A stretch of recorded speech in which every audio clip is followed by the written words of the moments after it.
Hello students, my name is Hemant Bhardwaj. Welcome to Learning Tree Institute. आज हम पढ़ाने जा रहे हैं आपको थर्मोडायनेमिक्स के बेसिक्स। तो देखिए, लेट्स स्टार्ट। थर्मोडायनेमिक्स थर्मोडायनेमिक्स आप क्या समझते हैं? थर्मोडायनेमिक्स में दो वर्ड आते हैं, थर्मो और डायनेमिक्स। अगर हम बेसिकली समझना चाहें थर्मोडायनेमिक्स का मतलब, तो थर्मो का मतलब होता है हीट, डायनेमिक्स का मतलब होता है मोशन। ऑल्सो हीट जो होता है is a form of energy. Heat is a form of energy. तो एनर्जी का मोशन या कन्वर्जन के बारे में हम पढ़ते हैं। जिस सब्जेक्ट में उसे कहते हैं thermodynamics. Thermodynamics is a subject that deals with energies and it's interconversion. ठीक है, हम थर्मोडायनेमिक्स की जब भी बात करते हैं तो thermodynamics is a macroscopic process. ठीक है, तो थर्मोडायनेमिक्स एक माइक्रोस्कोपिक प्रोसेस है जो पूरे यूनिवर्स के लिए होती है, पूरे यूनिवर्स के लिए होती है। अब यूनिवर्स बनाया है दो चीजों से, सिस्टम और सराउंडिंग। सिस्टम और सराउंडिंग। अब हम सिस्टम से क्या समझते हैं? सिस्टम से हम समझते हैं कि कोई भी हमारे आसपास चीजें हैं जो रियल हैं, कुछ भी सिस्टम है। कोई भी ऐसी ऑब्जर्वेबल थिंग्स जिनको हम ऑब्जर्व कर सकते हैं, जो अंडर ऑब्जर्वेशन होती है, वो सिस्टम है। For example this marker, this is also a system, this board also a system. ठीक है, तो system is something that is under observation. जिसको हम ऑब्जर्व कर रहे हैं उसे कहते हैं system. Also system is any real thing in universe। कोई भी real thing in universe भी सिस्टम है। अब सराउंडिंग क्या होता है? तो सराउंडिंग के बारे में अगर हम बात करें तो सराउंडिंग कुछ भी होता है। Surrounding is something that is excluded of system. Excluded of system. तो सिस्टम के आसपास की जितनी भी चीजें होती हैं उसे सराउंडिंग कहते हैं। ठीक है, तो फॉर एग्जांपल अगर मैं एग्जांपल दूं तो मैं बोलूंगा कि एक बीकर लेते हैं या कोई भी बॉक्स है, उसके अंदर गैसेस है, उसके अंदर गैसेस है। तो इसमें गैसेस जो है वो सिस्टम है, और इसके आसपास की कोई भी चीजें जो एक्सप्लोर कर रही हैं इसे, वो सराउंडिंग। ठीक है, हम बात करें इन दोनों को, एक चीज सेपरेट कर रही है, एक वॉल सेपरेट कर रही है, that's called boundary. That's called boundary. तो बाउंड्री क्या होता है? Anything that separates system and surrounding. ठीक है, बाउंड्री क्या है? जो सेपरेट करता है सिस्टम एंड सराउंडिंग। ठीक है, तो बाउंड्री दो तरीके के पढ़ोगे आप जब भी पढ़ोगे। तो बाउंड्री दो तरीके की होती है, एक होती है आपकी फिक्स्ड और एक होती है मूवेबल। ठीक है, तो फिक्स्ड बाउंड्री फॉर एग्जांपल एक बकेट है, उसमें आपने पानी लिया और उसे छोड़ दिया, तो उसकी बाउंड्री फिक्स्ड है। एक होती है मूवेबल, फॉर एग्जांपल आपने इसमें टैप खोल दी। ठीक है, आपने इसमें टैप खोल दी तो ये बाउंड्री बढ़ जाएगी, ये मूव कर जाएगी और ये अपना साइज को बदल देगी। ठीक है, सिस्टम का साइज बढ़ जाएगा तो बाउंड्री का साइज भी बढ़ेगा। तो बाउंड्री ये मूवेबल बाउंड्री है, तो मैं लिख देता हूं boundaries of two type, fixed और मूवेबल। तो हम पढ़ेंगे सिस्टम। थर्मोडायनेमिक्स में हम तीन सिस्टम्स की बात करते हैं। थर्मोडायनेमिक्स में हम तीन सिस्टम की बातें करते हैं। आपने सुना भी होगा ओपन सिस्टम, क्लोज सिस्टम और आइसोलेटेड सिस्टम। तो सबसे पहले बात करते हैं ओपन सिस्टम की। एक सीधा सा एग्जांपल लेते हैं। मैं एक दिन पढ़ रहा था, मेरी मम्मी ने मुझे चाय ला के दी थी और वो चाय बहुत गर्म थी, तो मैंने पी ली ऑन द स्पॉट और वो रखी रही साइड में। तो उसमें ना थोड़ा सा चाय भी कम हो गई और वो ठंडी भी हो गई। ठीक है, तो मुझे समझ नहीं आया कैसे हुआ। मम्मी से बोला, मम्मी चाय तो तुम भर के लाई थी लेकिन ये तो बहुत कम लग रही है। तो मम्मी बोली बेटा ये ढक्की नहीं दे दूंगा ना, तो इसलिए कम हो गई, ठीक है। ये एक होता है ओपन सिस्टम। अगर मैं बात करूं सिस्टम की, system is of 3 types, open, closed और आइसोलेटेड सिस्टम। तीसरा होता है आइसोलेटेड सिस्टम, ठीक है। सिस्टम को डिफाइन करने के लिए हम दो चीजों का यूज करते हैं, मास और एनर्जी, ठीक है। सिस्टम डिफाइन हो जाता है, ठीक है, किससे? मास और एनर्जी से। फॉर एग्जांपल हम बात करें ओपन सिस्टम की, कोई भी सिस्टम जो ओपन है, ठीक है, कोई भी सिस्टम ओपन है। फॉर एग्जांपल हम बात कर रहे हैं कि एक बीकर है, उसमें हमने पानी रख दिया और उसे बॉईल कर दिया, ठीक है, उसे बॉईल कर दिया, तो पानी भाप की फॉर्म में निकल जाएगा, पानी का लेवल कम हो जाएगा एक टाइम बाद, इसका मतलब उसका मास का लॉस हो गया, और थोड़ी एनर्जी साइड में बाउंड्रीज के थ्रू भी लॉस हो जाएगी, ठीक है, ये एनर्जी लॉस हो गई और ऊपर भी मास लॉस हो गया, बस। तो open system is a system जिसमें मास और एनर्जी एक्सचेंज करते हैं सिस्टम और सराउंडिंग के बीच में। तो सीधी सीधी बात है कि ओपन सिस्टम क्या होता है? ओपन सिस्टम इन विच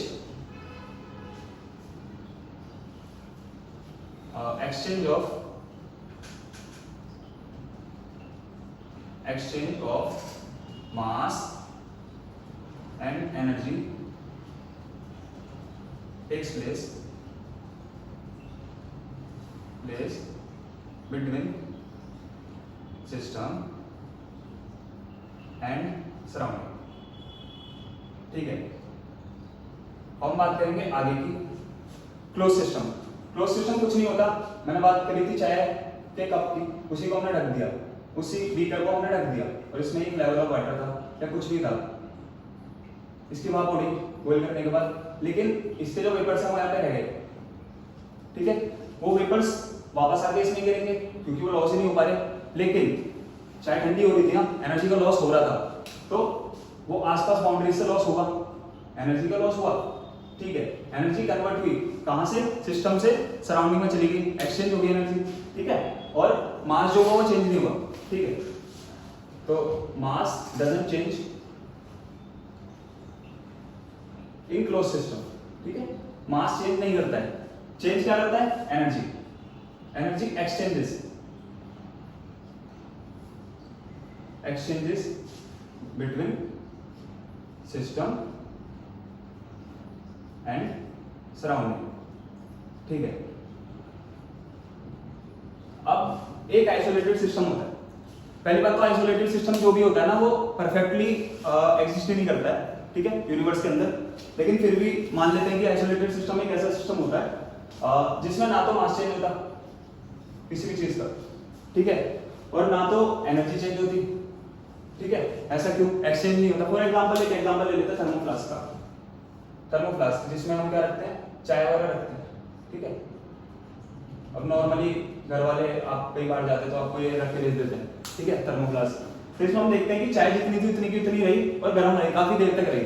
तो आइसोलेटेड सिस्टम एक टाइम लिमिट तक ही है, एक टाइम के बाद उसमें भी वो ठंडी हो जाएगी, एनर्जी का लॉस हो ही जाता है, ठीक है। तो आइसोलेटेड सिस्टम परफेक्टली एग्जिस्ट नहीं करता, तो मैं यही बोलूंगा there is no perfect isolated system, there is no perfect isolated system, ठीक है। आइसोलेटेड सिस्टम एग्जिस्ट ही नहीं करता परफेक्टली, लेकिन फिर भी मास और एनर्जी सेम रहती है। इस केस में अगर लिखने को आता है लिख सकते हो कि मास और एनर्जी जिसमें सेम रहे वो आइसोलेटेड सिस्टम होता है, ठीक है। हम सिस्टम्स की बात कर ही रहे हैं, तो सिस्टम्स की बाउंड्रीज को कौन डिफाइन करेगा? सिस्टम को कौन डिफाइन करेगा, ठीक है। तो कुछ वेरिएबल्स आते हैं जिनके बारे में पढ़ेंगे। अब थर्मोडायनेमिक्स में है तो थर्मोडायनेमिक वेरिएबल हो गए, ठीक है, जिनकी वजह से सिस्टम डिफाइन होता है, ठीक है। और इसे स्टेट वेरिएबल्स भी कहते हैं क्योंकि ये स्टेट को डिफाइन कर रहे हैं ऑब्वियसली, ठीक है। तो मैं बता देता हूँ, ठीक है। थर्मोडायनेमिक्स वेरिएबल्स, थर्मोडायनेमिक वेरिएबल्स, ठीक है, थर्मोडायनेमिक्स वेरिएबल्स, ठीक है। थर्मोडायनेमिक्स वेरिएबल्स कौन से होते हैं? That define state of a system, that defines state of system, ठीक है, स्टेट ऑफ सिस्टम, ठीक है। स्टेट को डिफाइन कर रहे हैं तो इनका दूसरा नाम क्या हो गया, स्टेट वेरिएबल्स, ठीक है, स्टेट वेरिएबल्स, ठीक है, स्टेट वेरिएबल्स आपने पढ़ सकते हैं, ठीक है। और जैसे कि आपने सुना होगा प्रेशर ये होते हैं, वॉल्यूम, टेम्परेचर, मोल्स, ठीक है, enthalpy, molar enthalpy, internal energy, ये सारे के सारे थर्मोडायनेमिक वेरिएबल्स हैं, ठीक है। कंसंट्रेशन बहुत इंपॉर्टेंट, ठीक है। गिव्स एनर्जी,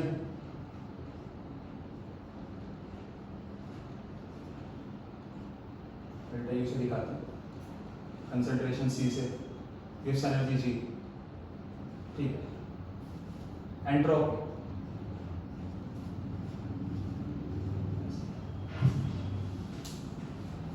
अब हम पढ़ रहे होंगे थर्मोडायनेमिक वेरिएबल्स के बारे में, तो दो तरीके से बता सकते हैं थर्मोडायनेमिक वेरिएबल्स को। इन्हें दो टाइप्स में बांटा गया है, वो दो टाइप हैं, एक्सटेंसिव प्रॉपर्टीज और इंटेंसिव प्रॉपर्टीज, ठीक है।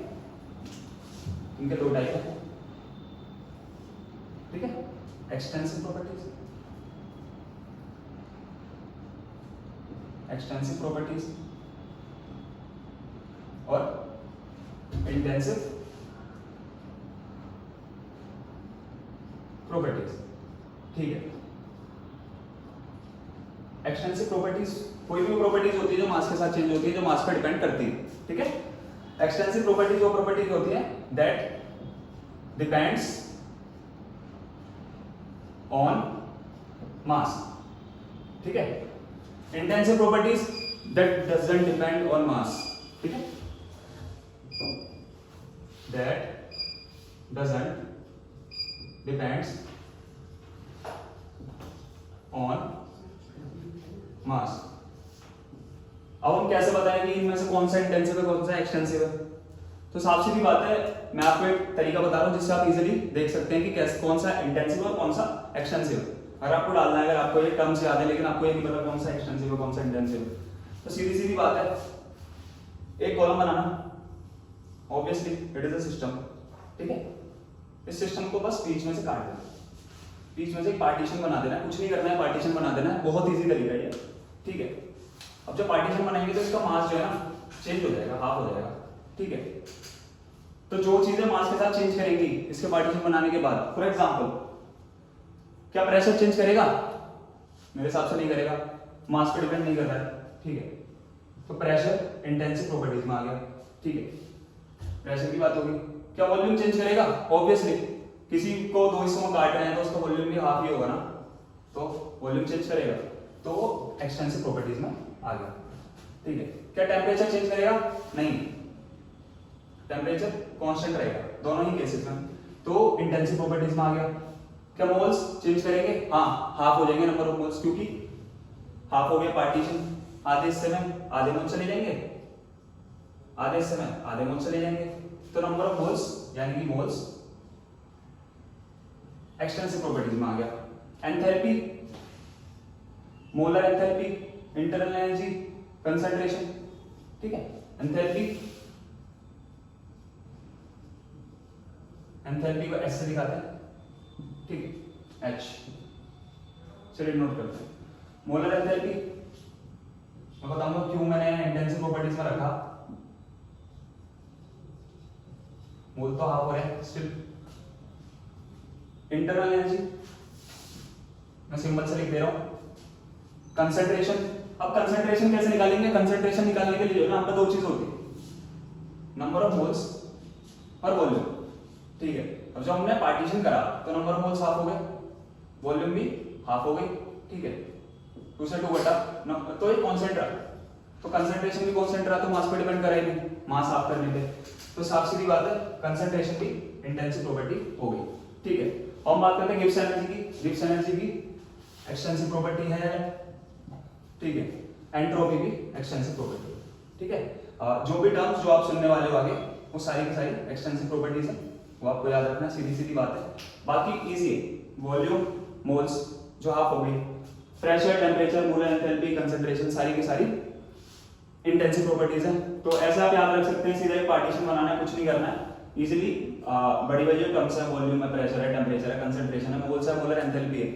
अब मोलर एंथैल्पी हो गया, स्पेसिफिक हीट कैपेसिटी हो गया, स्पेसिफिक हीट कैपेसिटी, ठीक है। मोलर हीट कैपेसिटी, ये सारे के सारे इंटेंसिव प्रॉपर्टीज हैं, ठीक है। आप कहोगे यार आपने बताया था कि यार मोल्स तो जो होते हैं ना वो एक्सटेंसिव प्रॉपर्टीज में आते हैं, तो मोलर हीट कैपेसिटी क्यों आई है, ठीक है। तो साफ सीधी बात है, मोलर हीट कैपेसिटी इसलिए आई है क्योंकि ये फिक्स नंबर ऑफ मोल्स के लिए होता है, ठीक है। फिक्स नंबर ऑफ मोल्स के लिए होता है, तो यहाँ पे रखा है specific heat capacity, fix mass के लिए होता है, ठीक है, और फिक्स नंबर ऑफ मोल्स के लिए होता है, दैट्स व्हाई इंटेंसिव प्रॉपर्टीज में आता है।